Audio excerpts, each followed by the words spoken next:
بسم اللہ الرحمن الرحیم۔ شروع اللہ کا نام لے کر جو بڑا مہربان نہایت رحم والا ہے۔ پیارے ناظرین، آج ہم اپنی نصیحت کے لیے چند اسلامی واقعات ملاحظہ کریں گے۔ مولانا روم فرماتے ہیں کہ ایک صوفی اللہ کے ذکر میں شب بیداری کر رہا تھا۔ شیطان نے کہا، اے صوفی خاموش رہ، تیرے ذکر کا کیا فائدہ، اللہ کی طرف سے جواب ہی نہیں آ رہا۔ وہ بار بار یہی کہتا رہا۔ آخرکار صوفی دل برداشتہ ہو کر سو گیا۔ خواب میں حضرت خضر علیہ السلام سے ملاقات ہوئی۔ آپ نے فرمایا، اللہ کے ذکر سے کیوں غافل ہو گئے ہو؟ صوفی کہنے لگا، اللہ کی طرف سے جواب ہی نہیں آ رہا، اس لیے میں نے ذکر چھوڑ دیا۔ حضرت خضر علیہ السلام نے فرمایا، اللہ کہتا ہے، اے بندے، تیرا اللہ کہنا ہی میرا جواب ہے۔ جب تک تیرا پہلی بار اللہ کہنا قبول نہیں ہوتا، اس وقت تک میں دوسری بار کہنے کی توفیق ہی نہیں دیتا۔ ایک اور واقعے میں ایک شخص نے حضرت علی رضی اللہ تعالیٰ عنہ سے سوال کیا کہ علی رضی اللہ تعالیٰ عنہ کہ کتے بیک وقت 7 یا اس سے بھی زیادہ بچے دیتے ہیں، جبکہ بھیڑ بکریاں بیک وقت 1 یا 2 یا پھر کبھی کبھی 3 بچے جنتی ہیں۔ اس کے باوجود بھیڑ بکریوں کی تعداد ہر جگہ کتوں سے زیادہ ہوتی ہے۔ حالانکہ ہم آئے روز بھیڑ بکریوں کو ذبح کرتے ہیں، قربانی کرتے ہیں، پھر بھی وہ ہمیشہ کتوں سے زیادہ ہی ہوتی ہیں۔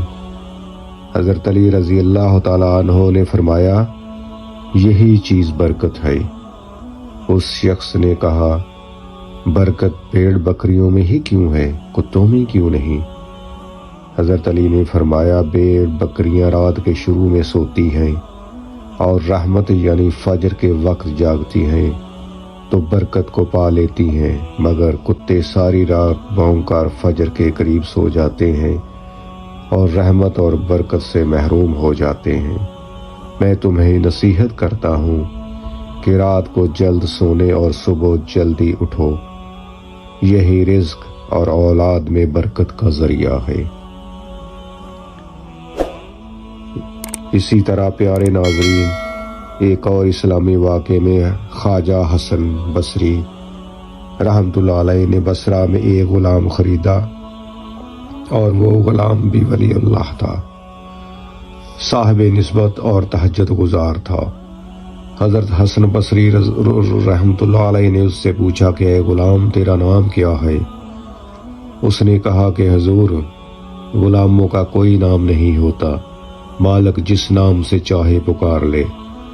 پھر آپ نے اس سے پوچھا، اے غلام، تجھ کو کیسا لباس پسند ہے؟ اس نے کہا کہ حضور، غلاموں کا کوئی لباس نہیں ہوتا، جو مالک پہنا دے وہی اس کا لباس ہوتا ہے۔ پھر انہوں نے پوچھا کہ اے غلام، تو کیا کھانا پسند کرتا ہے؟ غلام نے کہا کہ حضور، غلاموں کا کوئی کھانا نہیں ہوتا، جو مالک کھلا دے وہی اس کا کھانا ہوتا ہے۔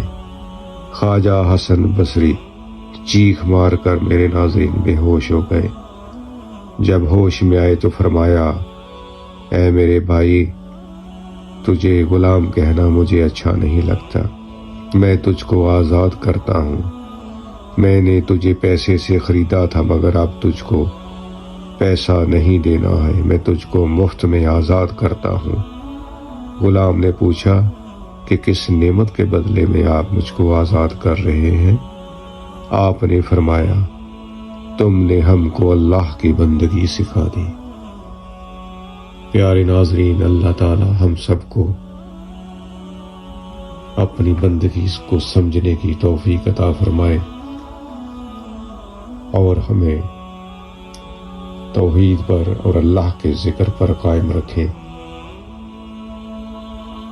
اور ہم سب پر اپنی رحمت نازل فرمائے۔ آمین ثم آمین۔